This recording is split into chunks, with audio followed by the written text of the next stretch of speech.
Welcome to Enthusiastical History. You are listening to episode 3.1, Bishop Aidan. As you will remember, Christianity was introduced to the Anglo-Saxons with the arrival of St. Augustine at the start of the 6th century. Albeit having some success at the start, the Augustinian mission was failing as 630s approached. With Kent's influence diminishing and the pagan kings such as Cadwallon and Penda on the rise, Christianity was faltering. Especially with the new kings of Bernicia and Deira converting back to the old gods, it seemed like the Christian mission would fail. Then came Oswald on Northumbria. After defeating Cadwallon and liberating Northumbria, he immediately got to work to consolidate his kingdom. Oswald was a prince who spent his youth in exile north of Britain, where he was introduced to a different tradition of Christianity. So, when he decided to evangelize his subjects, it shouldn't come as a surprise that he will turn to that tradition rather than Rome. He will turn to Iona. Iona is a small isle off the western coast of Scotland. At first, it seems insignificant. Back then, however, it was one of the most important places on Britain, because on this small isle was a monastery that served as the center of Christianity amongst Picts and Scots. Iona was not one of a kind, but one of the many founded by Irish missionaries throughout Western Europe. Since the arrival of St. Patrick in early 5th century, Ireland had been evangelized and since then has served as a base of operations for the spread of Christianity. Though it was still the same religion, in some aspects it was different. Today we call it the Celtic Christianity. You see, the mainstream Christianity, the Roman Christianity, was intertwined with the urban life and the Roman Empire itself. So much so, the word we use today to describe heathens, pagan, comes from the Latin word pagus, meaning country or countryside. So, in a sense, Christianity meant urban life, cities and civilization. Ireland at the time, however, was pretty much the opposite. It was quite literally pagus. So, just like any other religion or ideology that wants to triumph, Christianity too had to adapt. The Irish clergy did it by establishing monasteries in wilderness. That was the main difference between Celtic and Roman traditions. While the Roman bishops lived in urban centers, mounted impressive horses, and built places that were almost like palaces for themselves to habit in, the Celts had to endure hardness and live in isolated places, strike deep into pagans and spread the word of God. That's why the Iona monastery was where it was, and also why Bishop Aidan would choose as his base the Isle of Lindisfarne. Before Aidan, though, another bishop was sent to the kingdom of Northumbria. His name is lost to us because his mission was a failed one. Pete tells the story. It is said when King Oswald begged for a bishop from the island of the Scots, who should minister and maintain Christ's faith and baptism among his people, there was first sent to him another bishop, a man of harsh temper. When he had been preaching and teaching the English for some time, and effected nothing by his teaching, and the people were reluctant to hear him, he returned back to the Scots in his native land, and in an assembly of their councillors he declared that he could not do anything by his teaching for the people to whom he was sent, because the men were untamable and of a hard and savage temper. And as it is related, they then had long discussion and deliberation in the assembly as to what they should do. They declared they preferred and desired to be the saving of the people, as they were entreated, and they grieved very much at their refusal to receive the teacher sent to them. Now Aidan sat in the assembly among the other councillors, and said to the bishop on hearing his words, "I think, brother," said he, "you were in your teaching harder with those illiterate men than was right, and that you would not, in accordance with the apostolical discipline, first give them to drink the milk of gentle doctrine, till they being fed gradually with the word of God, might receive then the perfect and glorious ordinances of God." Now, when the council heard these words, they turned their eyes and faces all to him, and earnestly considered what he said. And it was decided by the judgment of all that he was worthy of the episcopate, and that he should be sent as teacher to the English, as he, by God's grace, had exhibited such discretion at their deliberations. And they did so. They consecrated him bishop and sent him as teacher to their friend King Oswald. and that's how he got the job. Unlike his predecessor, Aidan was incredibly successful.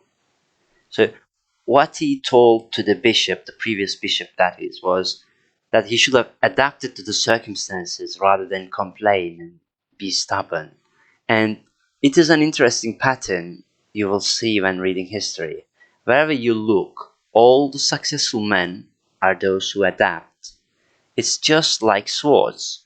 If you make the sword too rigid, it will break. The key is to make it firm enough while also making it flexible. And Aidan was a master of that. He was the perfect sword.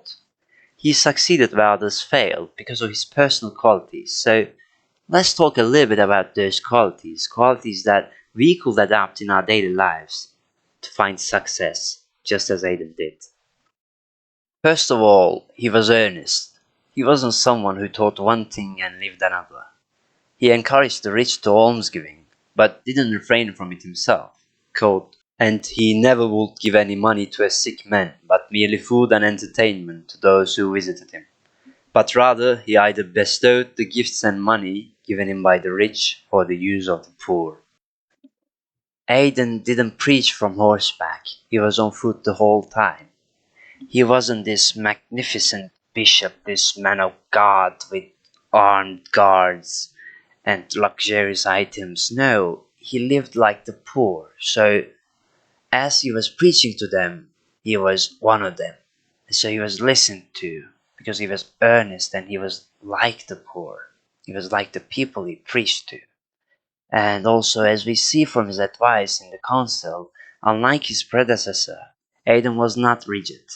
He worked hard to accomplish his goal, and rather than finding enemies in people, he approached and engaged with them, whether they be believers or heathens. Bede tells he traveled everywhere through cities and country districts, and never would mount on horseback, except there was special need. He's talking about fords. When people had to ford rivers, they would use horses back then. So I didn't use horses only for fording rivers. Anyways, but went about everywhere on foot. And wherever he came, and whomsoever he saw, rich or lowly, he turned to them.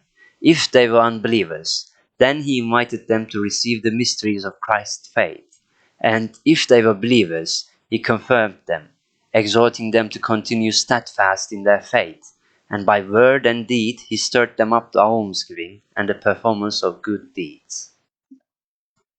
Don't get me wrong though.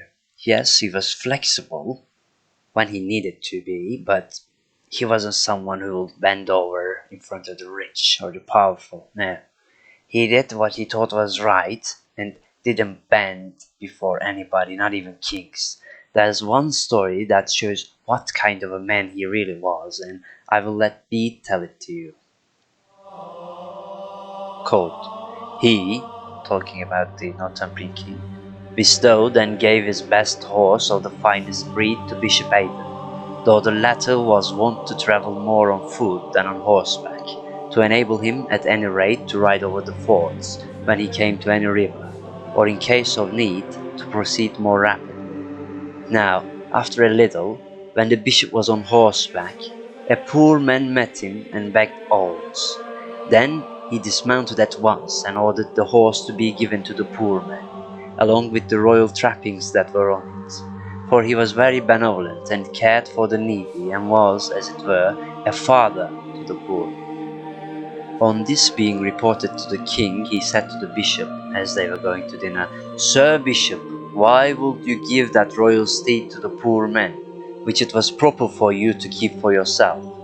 Had we not many other less handsome horses of other breeds, which we might give to the poor as a gift, without your giving them the horse, which I specially chose to be your own property? The bishop replied at once, What do you say, O king? Do you say that the offspring of a mare is dearer to you than God's child?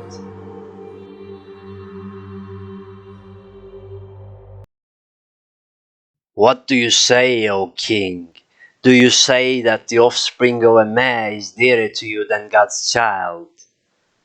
What a powerful thing to say. What a powerful answer that is. The story goes that after the answer, the king left in embarrassment, stood in front of a fire and thought to himself for a while, and then he came back to Aidan, kneeled in front of him, and begged him to forgive him and to be his friend and guide forever. Again, what a powerful answer, man. And the balls on this guy to just, give away the gift of a king and then chastise a king in front of his whole attendance in this way, in such a way. Aidan was truly the great sword Christianity needed at that moment. He was a godsend. I think this story is a perfect way of ending this episode about Bishop Aidan.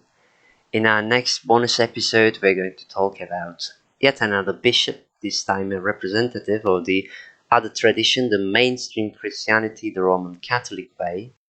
Until then, take care and thanks for listening.